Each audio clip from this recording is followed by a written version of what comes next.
Beim Trompetespielen kommt es natürlich auch auf die tiefe Lage an. Die mittel- und hohe Lage, damit haben wir uns schon ausreichend beschäftigt, deswegen jetzt die tiefe Lage, also Töne unterhalb von C1.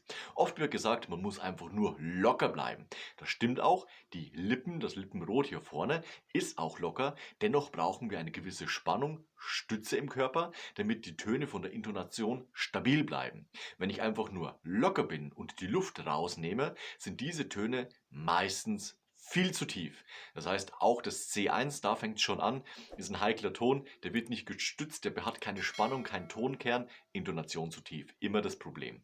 Deswegen auch hier wichtig, spiele langsam und wir gehen nicht bis zum Fis nach unten, sondern wir nehmen das F auch noch mit und dafür ziehst du den ersten Zug bzw. auch den Trigger nach außen. Du kannst auch im Stimmgerät kontrollieren, damit die Intonation von dem klingenden S in der tiefen Lage auch passt, beziehungsweise man muss erstmal ein Gefühl dafür bekommen, dass man auch hier diese Spreizbewegung mit der Hand macht und der Ton bei der Trompete dennoch immer noch klingt. Also wir probieren es aus, machen das Ganze langsam. Wir starten bei C1, langsam nach unten. Jeder Ton hat 2 Zählzeiten.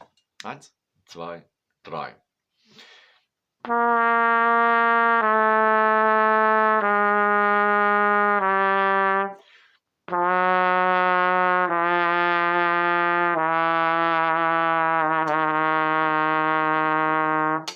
Jawohl. Ich bin immer ein Freund von drüber üben. Das heißt, wenn mein tiefster Ton auf der Trompete regulär natürlich das Fis wäre, ohne Pedaltöne jetzt, dann bin ich immer ein Freund davon, noch ein Halbton bzw. Ganzton nach unten zu trainieren, damit man sich sicher sein kann im Ernstfall, Konzertsituation etc. Ich kriege den Ton. Genauso bei der hohen Lage ist es mir auch immer wichtig, wenn der höchste Ton zum Beispiel ein S3 ist, dass man drüber trainiert. F3, Fis oder G3s, damit du einfach sicher sein kannst in der Situation, ich kriege den Ton. Es ist für mich nicht der letzte Ton, den ich noch irgendwo rausdrücken kann oder den ich unten noch irgendwo mit der letzten lockeren Lippe erwische, sondern drüber gehen, damit im Ernstfall auch der geforderte Ton klappen kann. Und wenn du unten angekommen bist, gehen wir natürlich wieder oben und das am besten in einem Fluss. Das heißt, wir gehen jetzt auf Viertel, jeder Ton eine Zählzeit, C1 bis nach unten zum gespielten F und wieder nach oben zu C1. Los geht's.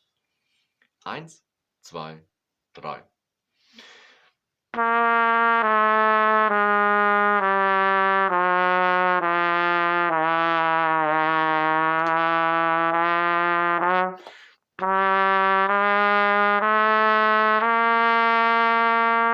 Nicht ganz einfach mit dieser Spreizbewegung. Oder manchmal hängt auch ein Zug, ne, und will da nicht punktuell auf den richtigen Zeitpunkt nach außen. Muss man ein Gefühl dafür entwickeln, beziehungsweise auch natürlich kontrollieren mit dem Stimmgerät, wie weit muss ich denn überhaupt mit diesen Zügen rausgehen, damit unten dann das S erreicht wird.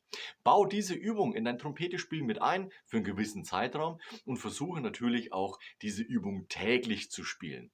Halt mich auf dem Laufenden, wie es bei dir klappt und ob die tiefen Töne bei dir auch einen Kern und eine gute Intonation haben. Ansonsten sehen wir uns nächste Woche zu einem neuen Video rund ums Trompetespielen. Bis dahin, ciao, euer Nico.